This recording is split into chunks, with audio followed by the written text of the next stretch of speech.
Inner awakening में आपका स्वागत है। पिछले एपिसोड में हमने मानवीय पीड़ा के सबसे अंधेरे कोने आत्महत्या की बात की थी। हमने देखा कि जब एक व्यक्ति गहरे अवसाद में डूबा था, तब कृष्णमूर्ति ने उसे पलायन नहीं, बल्कि पीड़ा के प्रति पूर्ण सजगता की ओर निर्देशित किया, बिना प्रतिरोध के, बिना देखने वाले और जो देखा जा रहा है के बीच के विभाजन के। आज हम एक और गहरी परत में उतरते हैं, एक ऐसा विषय जिससे हम सभी प्रभावित हैं, जिस पर हमें अक्सर गर्व होता है, लेकिन जिसे हम शायद ही समझते हैं: अनुशासन।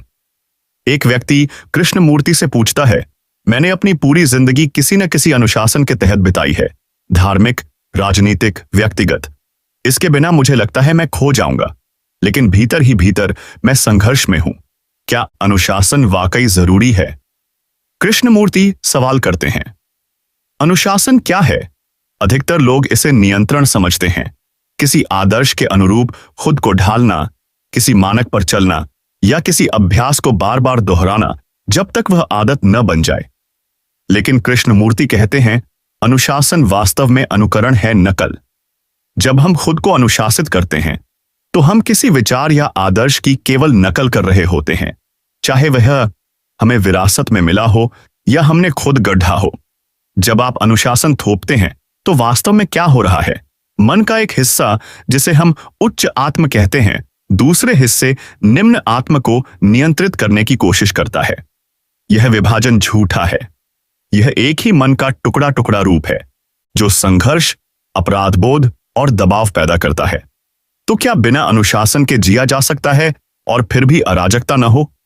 यह सुनकर झटका लग सकता है, क्योंकि हमें सिखाया गया है कि बिना अनुशासन के हम आलसी, अमर्यादित और अस्त व्यस्त हो जाएंगे।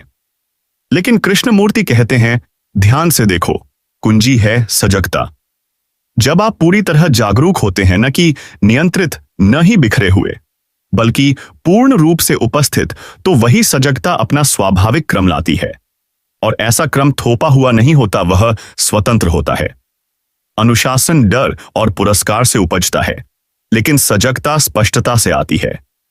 कृष्णमूर्ति यह नहीं कह रहे कि जो चाहे करो, वे इससे कहीं ज्यादा मौलिक बात कह रहे हैं। जब मन सचमुच जागरूक होता है, तो उसे नियंत्रण की जरूरत नहीं होती, वह अपने आप में बुद्धिमान होता है। सच्चा ज्ञान, वास्तविक परिवर्तन दबाव से नहीं होता, वह होता है विकल्पहीन सजगता से।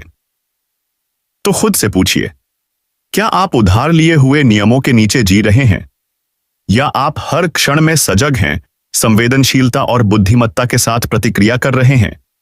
कृष्णमूर्ति हमें चुनौती देते हैं, तरीकों के गुलाम मत बनो, बुद्धिमत्ता को जगाओ।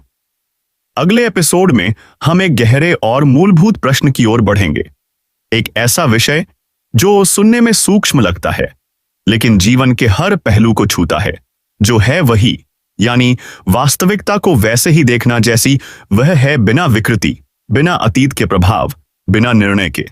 यही है आजादी का दरवाजा, और हम इसे साथ मिलकर खोलेंगे। तब तक जागरूक रहिए, जागते रहिए। यह है इनर अवेकनिंग,